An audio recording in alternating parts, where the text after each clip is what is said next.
Hi everyone, this is Anam. Welcome to PhD jobs and admission. आज का हमारा 29th lecture होगा on research methodology for upcoming Mumbai university PhD entrance test 2021। आज का session हमारा बहुत इंपॉर्टेंट सेशन होगा।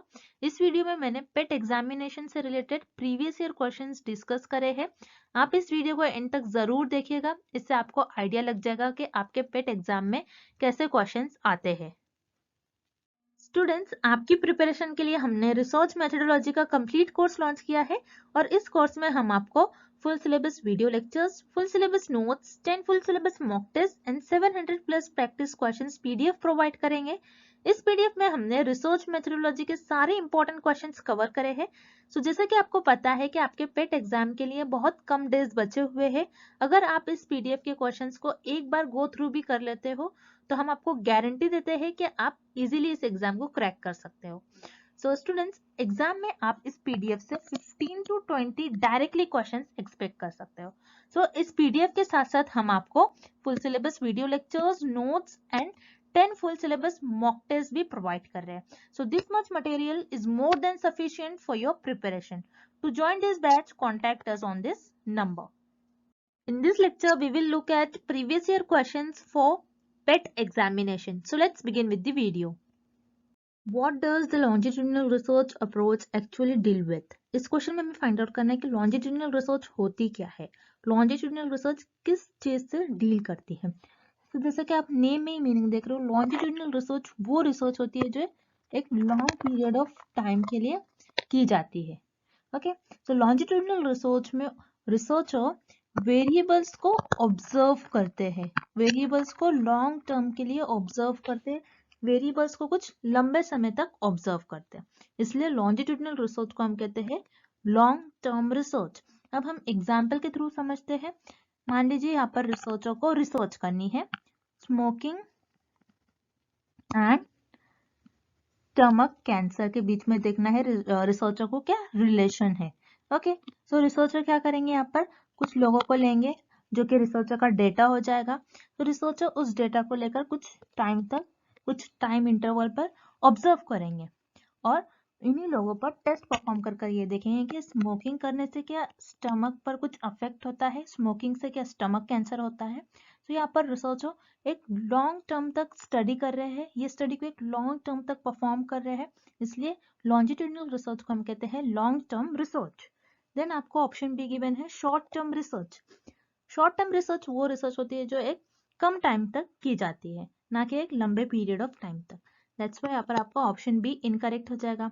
देन ऑप्शन सी क्या है, हॉरिजॉन्टल रिसर्च। हॉरिजॉन्टल रिसर्च वो रिसर्च होती है जो कोई ब्रॉडली फेनोमेना को एक्सप्लेन करती है या फिर कोई फेनोमेना को ब्रॉडली अंडरस्टैंड करने के लिए हम यूज करते हैं। सो हॉरिजॉन्टल रिसर्च में हम कोई भी फेनोमेना को इन डेप्थ में रिसर्च नहीं करते। दैट्स वाई ऑप्शन सी भी आपका इनकरेक्ट हो जाएगा।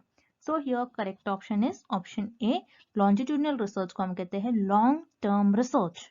नेक्स्ट क्वेश्चन, हाउ टू जज the depth of any research. इस क्वेश्चन में हमें फाइंड आउट करना है कि किसी भी रिसर्च की डेप्थ को हम कैसे जज करते हैं। तो let's look at option A, bye research title. So research title research में इंपॉर्टेंट होता है, लेकिन हम किसी भी रिसर्च के टाइटल से उस रिसर्च की डेप्थ को नहीं जज कर सकते। दैट्स वाई यहाँ पर आपका ऑप्शन ए इनकरेक्ट हो जाएगा। Then option B, by research duration. Research duration means कोई रिसर्च कितना टाइम ले रही है फिनिश होने में। अगर कोई रिसर्च जल्दी खत्म हो जाती है, कोई रिसर्च लॉन्ग टर्म तक चलती है, तो हम किसी भी रिसर्च के ड्यूरेशन से उसकी डेप्थ को जज नहीं कर सकते। दैट्स वाई यहाँ पर अगेन आपका ऑप्शन बी भी इनकरेक्ट हो जाएगा।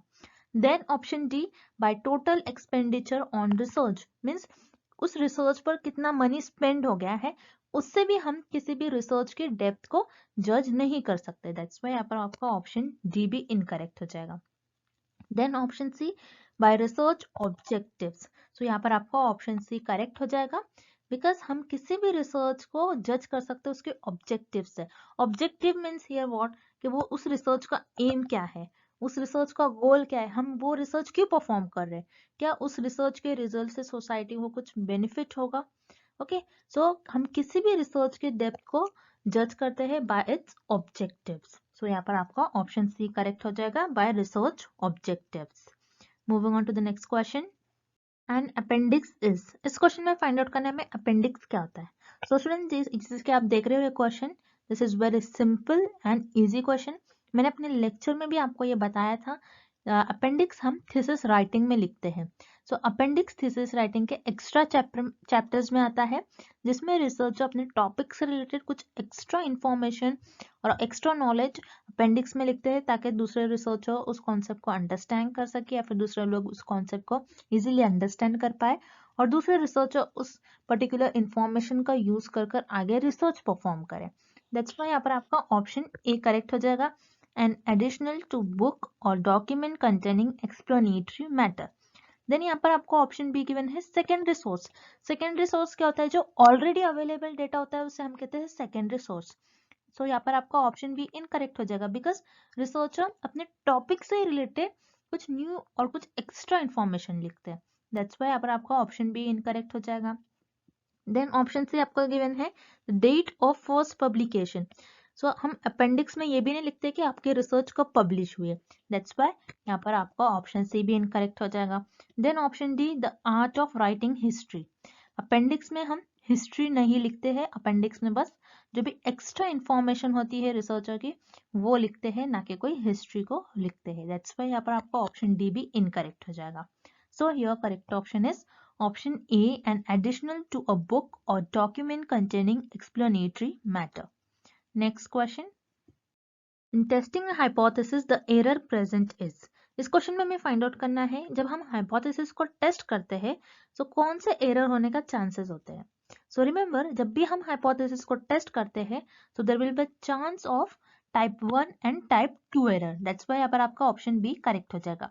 अब टाइप 1 एंड टाइप 2 एरर होता क्या है, तो अब हम इस टेबल से समझेंगे टाइप 1 और टाइप 2 एरर क्या होता है। सो रिमेंबर, जब भी आपकी नल हाइपोथेसिस ट्रू होती है, नल हाइपोथेसिस आपकी ट्रू है फिर भी आप उसको रिजेक्ट कर लेते हो, तो आपका हो जाता है वो टाइप 1 एरर। और जब भी आपकी नल हाइपोथेसिस फॉल्स होती है फिर भी आप उसको एक्सेप्ट कर लेते हो, तो वो हो जाता है आपका type 2 error. Okay, so this two types of error is very important, आपको ये याद रखना है। और this table is also very important, आपको ये टेबल भी याद रखना है। सो यहाँ पर आपका करेक्ट ऑप्शन हो जाएगा option B, type 1 and type 2 error. Generally जब हम हाइपोथेसिस को टेस्ट करते हैं और ये दोनों एरर होने के चांसेस होते हैं। Okay, next question. Mean, median and mode are. इस क्वेश्चन में फाइंड आउट करना है मीन, मीडियन एंड मोड क्या होता है। So mean, median and mode they are measures of central tendency. अब हमें फाइंड आउट करना है कि सेंट्रल टेंडेंसी क्या होता है। ओके, सो सेंट्रल टेंडेंसी आपके डेटा के सेंट्रल या फिर टिपिकल वैल्यू को भी कहते हैं। ओके, अब जैसे कि इस डायग्राम में मीन, मीडियन एंड मोड ये आपके डिस्ट्रीब्यूशन की सेंट्रल वैल्यू को बताता है। Okay, so mean, median and mode basically आपके डिस्ट्रीब्यूशन या फिर आपके डेटा की सेंट्रल वैल्यू को बताता है। सो यहाँ पर आपका करेक्ट ऑप्शन हो जाएगा option C, measures of central tendency. Next question. If more than two values are there for analyzing mean difference, then which test is to be used? इस क्वेश्चन में हमें फाइंड आउट करना है कि हम कौन सा स्टैटिस्टिकल टेस्ट यूज करेंगे जब हमें दो से ज्यादा ग्रुप्स के मीन को कंपेयर करना होता है। तो यहाँ पर आपका करेक्ट ऑप्शन हो जाएगा एनोवा, बिकॉज एनोवा टेस्ट ऐसा टेस्ट होता है जिसमें हम मोर देन टू ग्रुप्स के मीन को कंपेयर करते हैं। ओके, जब भी हम दो से ज्यादा ग्रुप के मीन को कंपेयर करते हैं तब हम एनोवा टेस्ट का यूज करेंगे, और जब भी हम सिर्फ दो ग्रुप के मीन को कंपेयर करते हैं तब हम T test and G test का यूज करेंगे। Okay, so students, this is very very important topic. Exam में इस टॉपिक से 2 to 4 क्वेश्चंस आते ही है। आप पेपर में आप इस टॉपिक से 2 से 4 क्वेश्चन आप देख ही लोगे, क्योंकि ये बहुत इंपॉर्टेंट टॉपिक है। मैंने अपने नोट्स में बहुत अच्छे से इस टॉपिक को एक्सप्लेन किया है, आप जरूर उसको देख लीजिएगा। फॉर दिस क्वेश्चन यहाँ पर आपको ऑप्शन बी करेक्ट हो जाएगा, ANOVA test. Moving on to the next question. How is random sampling helpful? इस क्वेश्चन में हमें फाइंड आउट करना है रैंडम सैम्पलिंग कैसे हेल्प करती है हमें। ओके, सो रैंडम सैम्पलिंग ये एक प्रोबेबिलिटी सैम्पलिंग का टाइप होती है जिसमें हम रैंडमली पॉपुलेशन में से सैंपल्स को सेलेक्ट करते हैं। ओके, अब हम ऑप्शंस की तरफ चलते हैं। ऑप्शन ए आपको गिवन है रीजनेबली एक्यूरेट। तो यहाँ पर आपका ऑप्शन ए करेक्ट हो जाएगा, बिकॉज हम रैंडम सैम्पलिंग में हम सैंपल्स को रैंडमली सिलेक्ट करते हैं, इसलिए आपको जो भी इंफॉर्मेशन चाहिए आप सैंपल के थ्रू आपको मिल ही जाती है वो इंफॉर्मेशन। जो भी आपकी इंफॉर्मेशन होती है वो एक्यूरेट होती है। दैट्स वाई यहाँ पर आपका ऑप्शन ए करेक्ट हो जाएगा। Then option B, an economical method of data collection. So यहाँ पर आपका ऑप्शन बी भी करेक्ट हो जाएगा, बिकॉज रैंडम सैम्पलिंग में आप पूरी होल पॉपुलेशन पर रिसर्च परफॉर्म नहीं करते, बल्कि उस पॉपुलेशन में से कुछ मेंबर्स को लेते हो जो कि आपका सैंपल बन जाते हो और इसी सैंपल पर आप रिसर्च परफॉर्म करते हो। ओके, सो यहाँ पर क्या होता है, रैंडम सैम्पलिंग में आपका जो मनी है ज्यादा स्पेंड नहीं होता है, इसलिए रैंडम सैम्पलिंग जो होती है वो इकोनॉमिकल मेथड होती है डेटा कलेक्ट करने के लिए। देन ऑप्शन सी आपको गिवन है फ्री फ्रॉम पर्सनल बायसेस। तो यहाँ पर आपका ऑप्शन सी भी करेक्ट हो जाएगा, बिकॉज रैंडम सैम्पलिंग में रिसर्चर रैंडमली सैंपल्स को पॉपुलेशन में से कलेक्ट करता है, ना कि रिसर्चर अपनी कन्वीनियंस, जजमेंट और ओपिनियन को आगे रखकर सैंपल्स को सिलेक्ट कर रहा है। दैट्स व्हाई जो रैंडम सैम्पलिंग है उसमें बायसनेस कम होती है रिसर्चर के। बायस मींस झुकाव। ओके, सो यहाँ पर आपको ऑप्शन सी भी करेक्ट हो जाएगा। So here correct option is option D, all the above, because A, B and C तीनों भी ऑप्शंस आपके करेक्ट है। Next question, questionnaire is a. इस क्वेश्चन में हमें फाइंड आउट करना है कि क्वेश्चनर क्या होता है। सो क्वेश्चनर क्या होता है, पहले तो हम ये जानते हैं कि क्वेश्चनर क्या रहता है। क्वेश्चनर एक लिस्ट ऑफ क्वेश्चन होती है जिसमें आपको you can say multiple choice of questions होते हैं और जो भी करेक्ट ऑप्शन होता है आपको एक करेक्ट ऑप्शन चूज करना होता है। सो रिसर्चर अपने रिसर्च में क्वेश्चनर के थ्रू रिस्पोंडेंट से रिस्पॉन्स कलेक्ट करते हैं, मीन्स डेटा को कलेक्ट करते हैं। सो क्वेश्चनर एक टूल होता है जिससे हम डेटा को कलेक्ट करते हैं। दैट्स व्हाई यहाँ पर आपका ऑप्शन सी करेक्ट हो जाएगा, tool for data collection. So questionnaire research method नहीं होता है, ना ही क्वेश्चनर मेजरमेंट टेक्निक होता है, और ना ही क्वेश्चनर को हम डेटा एनालिसिस टेक्निक कहते हैं। सो यहाँ पर आपका ऑप्शन डी भी इनकरेक्ट हो जाएगा। क्वेश्चनर हम क्वांटिटेटिव रिसर्च में यूज करते हैं, जिससे रिसर्चर रिस्पोंडेंट्स के थ्रू रिस्पॉन्स को कलेक्ट करता है, मीन्स डेटा को कलेक्ट करता है। सो इसलिए क्वेश्चनर जो होता है एक टूल होता है जिससे रिसर्चर डेटा को कलेक्ट करते हैं।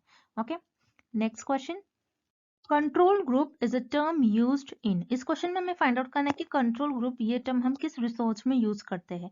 सो कंट्रोल ग्रुप ये टर्म हम एक्सपेरिमेंटल रिसर्च में यूज करते हैं। अब कंट्रोल ग्रुप क्या होता है हम एक एग्जाम्पल के थ्रू समझते हैं। जैसे हमें पता है एक्सपेरिमेंटल रिसर्च में दो वेरिएबल्स होते हैं आपके, एक होता है independent variable and next is dependent variable. For example independent variable है यहाँ पर आपका water and dependent variable is plant growth. आपको देखना है कि वाटर का क्या इफेक्ट हो रहा है प्लांट की ग्रोथ पर। अब इस केस में क्या हो जाएगा, कुछ एक्स्ट्रा वेरिएबल्स आ जाएंगे, जैसे विंड, टेम्परेचर, सनलाइट। ओके, ये सारे आपके एक्स्ट्रा वेरिएबल हो गए।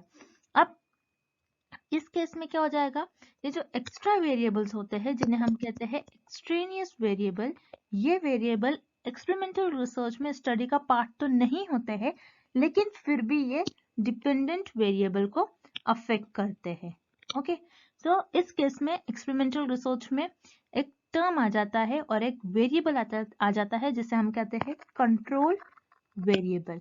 सो रिसर्चर क्या करते हैं, इन एक्सट्रेनियस वेरिएबल को कंट्रोल करने की कोशिश करते हैं, जिसे हम कहते हैं कंट्रोल वेरिएबल, और इसे हम कहते हैं कंट्रोल ग्रुप्स। ओके, सो एक्सपेरिमेंटल रिसर्च में रिसर्चर एक्सट्रेनियस वेरिएबल जो कि है आपका इस केस में विंड और सनलाइट, इनको कंट्रोल करने की कोशिश करते हैं, जिसे हम कहते हैं कंट्रोल वेरिएबल या फिर कंट्रोल ग्रुप्स।